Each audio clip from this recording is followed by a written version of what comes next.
Pornim să vizităm un castel în Ungaria. Nu știm de ce îl vizităm. De ce trebuie să-l vizităm? Dar, nu, așa trebuie. Da, după aia trebuie să mergem la Gyula, unde vom petrece la un camping de foarte bună calitate lângă castel, lângă cetatea din Gyula. No, ne vedem pe traseu. Deci am intrat pe pista de biciclete care merge spre Dombekaz și primele obstacole. Așa se parchează la noi, pe pista de biciclete. Mai mergeți o dată că n-am filmat.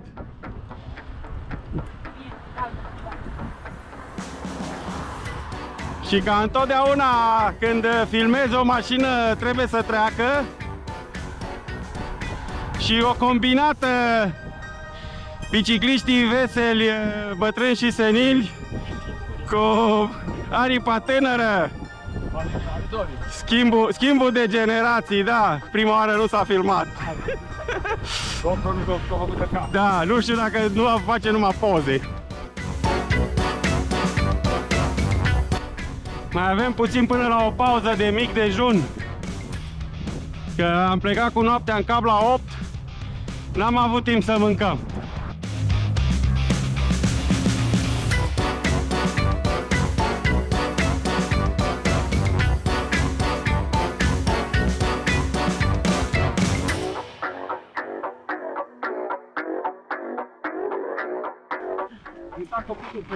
Oh. Cum ne petrecem acest weekend minunat după 18 km cu oșa în fund? Trebuie să lăsăm șaua mai jos acum să luăm un mic dejun. Că deja de dimineața, așa cum am plecat cu noaptea în cap la ora 8 dimineața, deci nu am apucat să mâncăm. Oh, trebuia să vă treziți voi la 5 ca să... Păi da, la 5 jumate auzi că te-ai trezit târziu. Da, bine, hai să mâncăm puțin. Plăcintă cu varză, pizza în mijlocul câmpului. Aia e baza. Nimiche, este și o berărie aproape de castel, și că este berăria castelului. Ne-am lăsat și șaua jos, că ne dă mintea afară prin cască. Deci dacă nu ne pune în cască, capetele noastre sunt arteziene, ies ideile.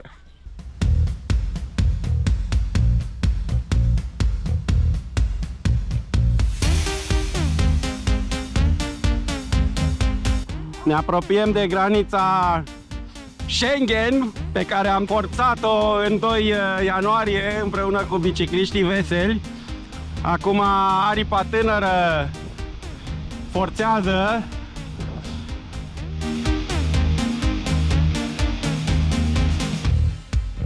Și ca la toate turele de bicicletă de până acum, vântul e iar împotriva noastră. De data aceasta bate lateral dreapta și vor fi momente de restriște când va bate chiar din față.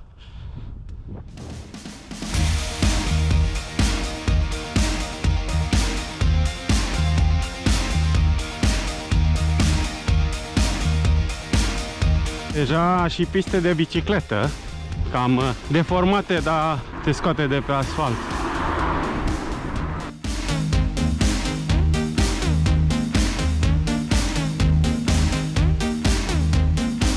Și deja avem pistă de bicicletă de bună calitate. După ce în sat a fost denivelată și mă întrebam cine a făcut-o, aici este una dintre acele piste de biciclete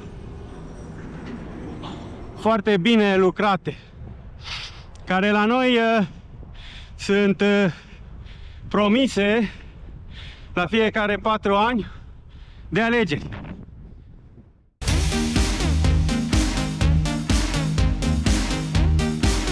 Deci de ceva vreme mergem pe un drum drept, plat, ca în Australia. Calitatea șoselei nu este dintre cele mai bune, dar nu este trafic. Deci drumul dă și pe neasfaltat.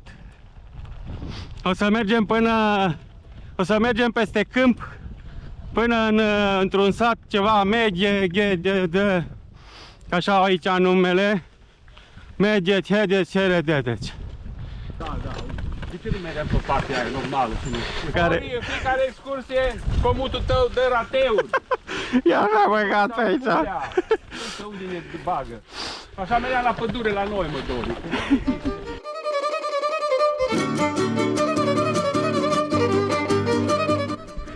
Deci comutul ne-a făcut un traseu minunat, ca să avem parte și de puțină aventură. Cum te simți? Ia asta. Deci, într-adevăr, puteam să mergem și pe asfalt, cum a zis bătrânul Chimiche. Da, normal că puteam. Am mai vedeam dreptul sau... Hai, papa, conectat cu mașina.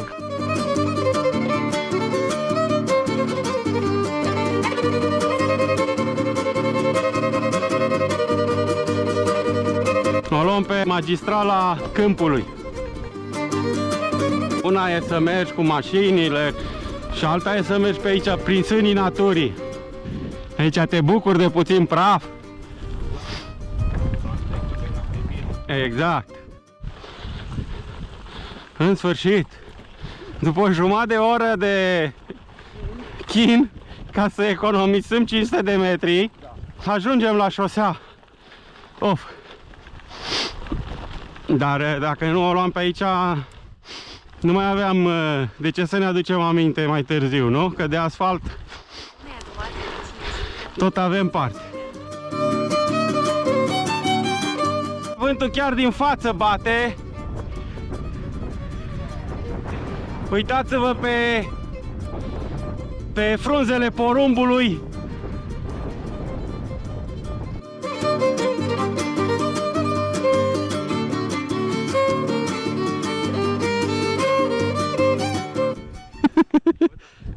Sunt urma la parc, trebuie să faci ceva cu comutul ăla, să mergem pe drumuri normale.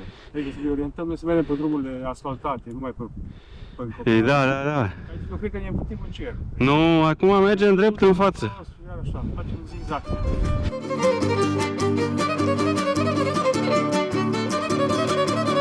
Să fie tacâmul complet. Oh. O pană care ne-a permis o pauză mai lungă, nu? Deci comutul ne-a dus prin locuri de-astea unde numai fermierii unguri umblă, iar roțile nu iubesc pietrele. Hai, mai avem 6 km până la șatou. Deci e o tură plină de aventuri neculinare până acum. Ne apropiem în sfârșit de castel. Nu mai putem. La primul bir ne oprim să bem apă. Zarva, ce înseamnă zarva? Zarva e închis. Până la 12. A, dar uite la loto aici. La lotul e lotul, n-ai care, n-ai ce lucruri. N-ai? La lotul Nu să fie egal la două ani. Hidexher. Ce înseamnă Hidexher? bere rece. Aoleu. Așa, încet, încet. Mai putem? Eu să că e aici. Da, putem. Castelul.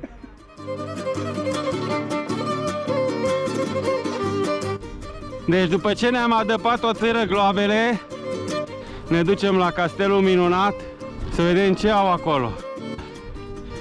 Păi, așa ți aduce aminte când ai fi bătrân și senil.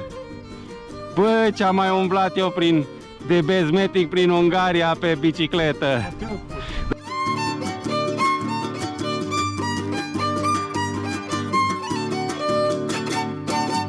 Deci am ajuns și la castel. Nu bate vântul aici de mica. Aici nu bate, că a vorbit contesa.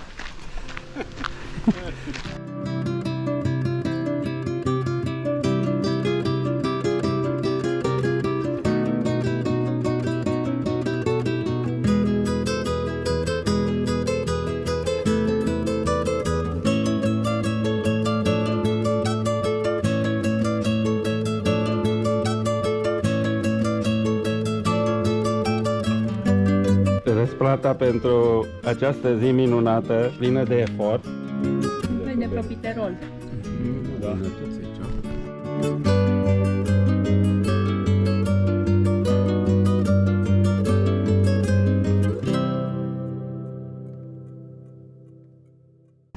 Așa se vizitează castelul, ția.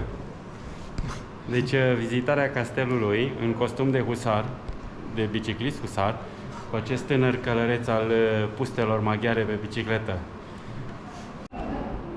No, doamna asta săracă muncea ca așa. Și aici este baia. Uite, acolo e toaletă. Oh, dar interesant. Și uite, se ducea și făcea baia în cadă.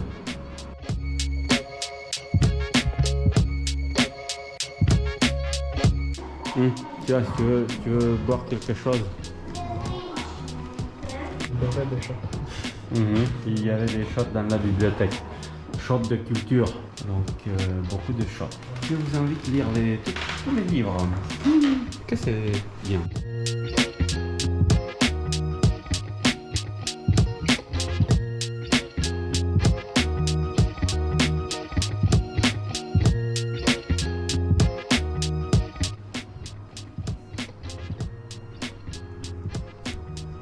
Monsieur le valet, apportez-moi une bouteille de vin, s'il vous plaît.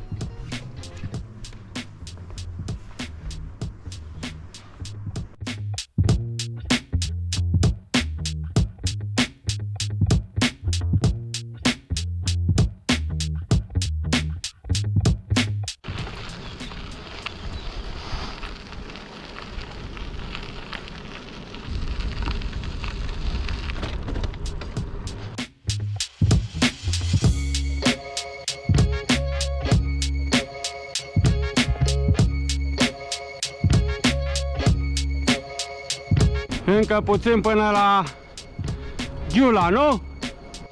N-am ajuns și în Ghiula. Parcă nu mai aveai baterie. Nu m-am la aia de pe cap. Acum ne îndreptăm la camping. Sperăm să găsim loc de cazare.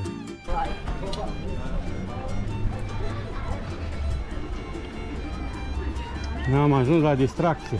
Continuez sur 70 mètres.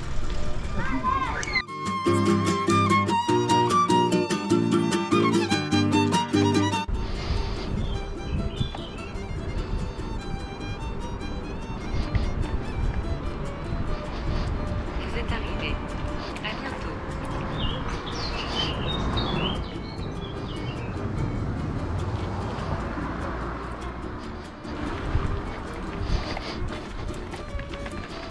Ha, că uite, e loc.